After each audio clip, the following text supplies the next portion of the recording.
Hi and welcome back to my channel. So today I want to share with you what I feed my vegetarian baby. So in order to do that, I want to just go back to the start and tell you a little bit about us. So myself and Olivia are vegetarian.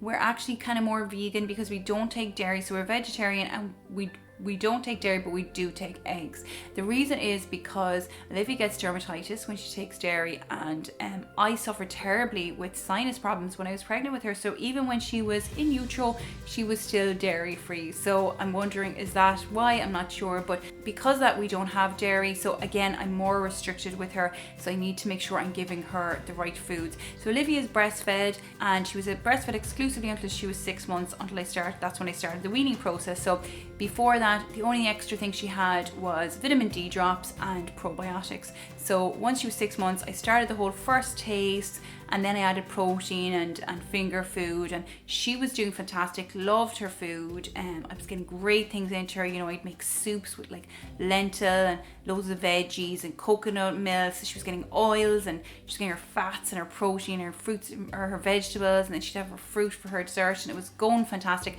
She turned into a bit of a diva at about 7 months. I think she just like realized that she was independent of me, and she could say no, and she got a lot of the and throwing food off and that kind of stuff. So I have to work harder now for it. I have to really consider, okay, if she says no to this once, I have to try it again and again and again. And like, I've gone through that with scrambled eggs with her. You know, she's rejected them for, like, I honestly say, they say 10 times, I'd say she did reject them 10 times, and then she eventually accepted them. So all I say is don't give up. I get really frustrated about it at times, and I get upset because I blog about food. I have an Instagram and Facebook account, and I blog about the food I give her, and you know, I do really elaborate and exciting things, and I'm like, wow, these are gorgeous, and like, I love them, why don't you like them? And she's flinging them off the plate, but then like just eating her bread. So you know, it is frustrating at times, but it's really rewarding when you do get it. So 10 times they say. So I just wanted to point that out. So what do I feed her? Like I said, check out my Instagram or my Facebook, because you get ideas from there. When you're talking about the components of the food, the number one thing you have to consider for your vegetarian or / vegan baby is protein. So it's really easy to get protein when you're a meat eater, a bit harder when you're vegetarian vegan, but it's, you know, it's still very accessible. So if you're just vegetarian, you can obviously go for dairy. Now we don't take dairy, which I mentioned, so we're a bit more restricted, but we do beans, we do lentils, nut butters I love. You know, I do porridges with her, but I make sure to change up the grains of the porridge. You know, I'll do like millet, I'll do quinoa, I'll do oats, and then I do different nut butters. I sprinkle with hemp seeds. So I'm constantly thinking, like, how do I get more oils? How do I get more protein? We're talking about protein at the moment, so I'm going to stick with that. The other thing you can do is tofu. I have to say, I did try a tofu puree with her, like a stir fry kind of thing, and it was totally rejected, and I never went back there, because like, I don't know, in my head I was just thinking, it's like, have I gone too far for a baby? But if you could try it, great.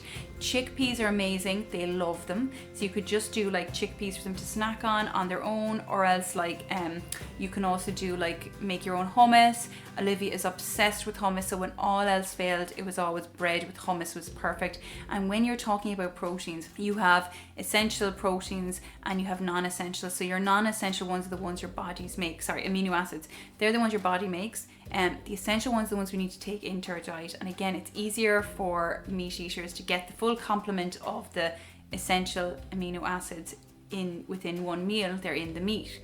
But for us vegetarians, vegans, a lot of time we have to complement them. So you know, you've got your classic beans on toast.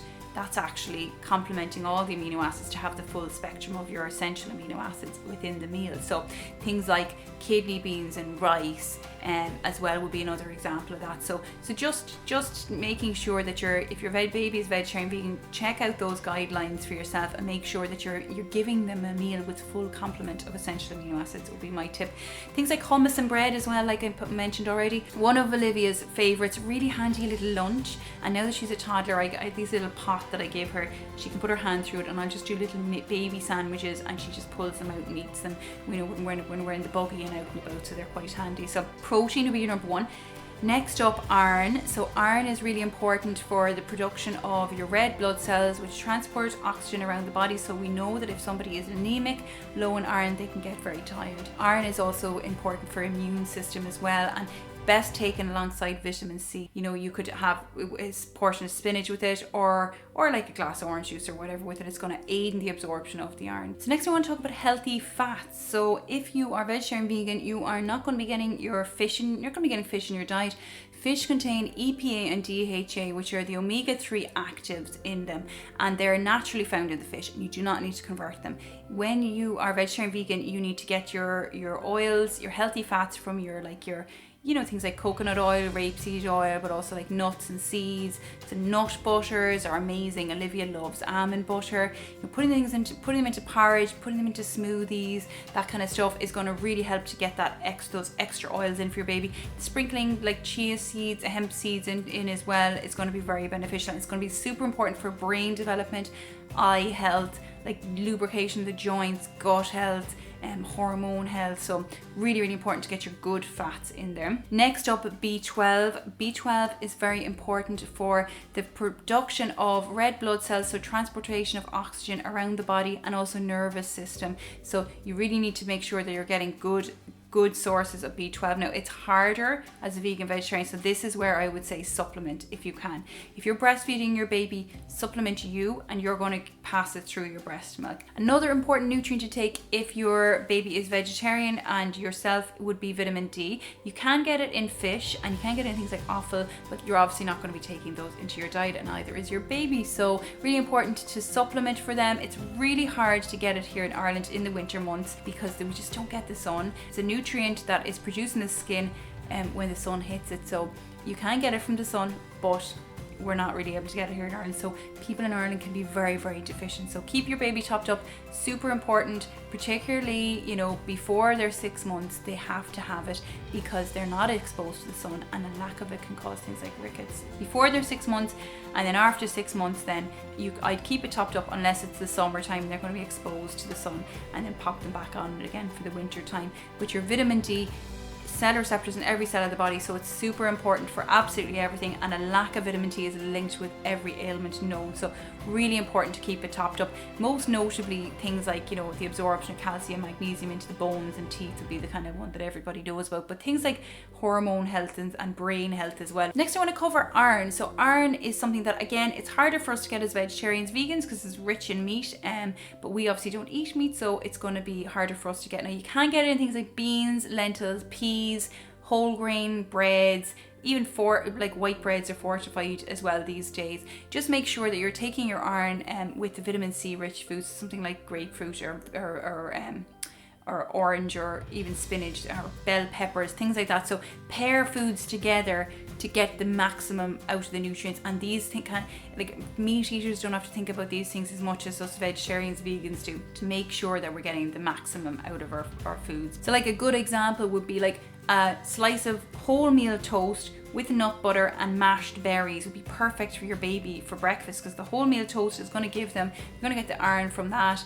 and they're going to get the iron from the almond butter, and then all the nuts and the protein, or all the oils and the protein as well, but then they're going to get the vitamin C in the mashed berries, so it's going to increase the absorption of the iron. Calcium is another nutrient that you need to consider. If you're vegan, you're not going to be taking dairy, so it's going to be a bit harder for you, but like nuts and seeds are so high in calcium, you just don't necessarily take as much in as you would say volume wise of the dairy. So actually it's harder to get the levels, but the food itself is technically higher in calcium. So your almonds, say, are technically higher in calcium, but you'd need to take more of them to get the same amount, if you get what I mean, because you'd be having higher volumes of the dairy. So things like nut butters, seeds, beans and lentils, broccoli, hummus, chickpea, like my favorite food, is a really good source of calcium. So just being aware that you're getting these kind of foods into your baby, it's so important to get the calcium in for their bones and their teeth. Another nutrient that I want to cover is zinc. It's a mineral, and it's really important for immunity, and it's important for like growth and repair and metabolism, and it's going to be again harder if you're not a meat eater to take into your diet. So you're going to find it in beans and lentils, and you're going to find it in nuts and seeds, dairy if you're not a vegan, and breast milk is going to be rich in it. I keep forgetting to mention that about all these nutrients.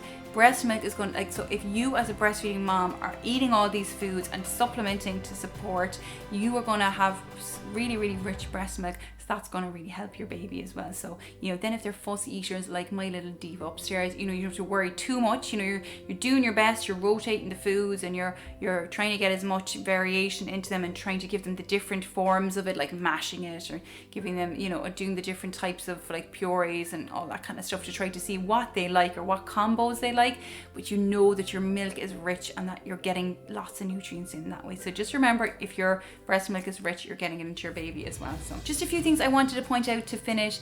As a vegan vegetarian baby, the food you're giving your baby is higher in nutrients levels, but it would be lower in calories. So as a growing baby, you obviously want to give them good calorie intake as well. So just be aware of things like that, but to increase their calories, you know, to give them things like I mentioned hummus already, that's a good one, you know, because it will be a little bit higher in calories. Nut butters, put coconut oil in their foods as well, you know, try to get like good forms of carbohydrates in there as well. So like rotate between rice and pasta and bread and potatoes, things like sweet potatoes as well, like that would be a bit higher in calories as well for them, because it's just a naturally low calorific diet. But for us it's great, but for babies they need the calories. So just to point that out.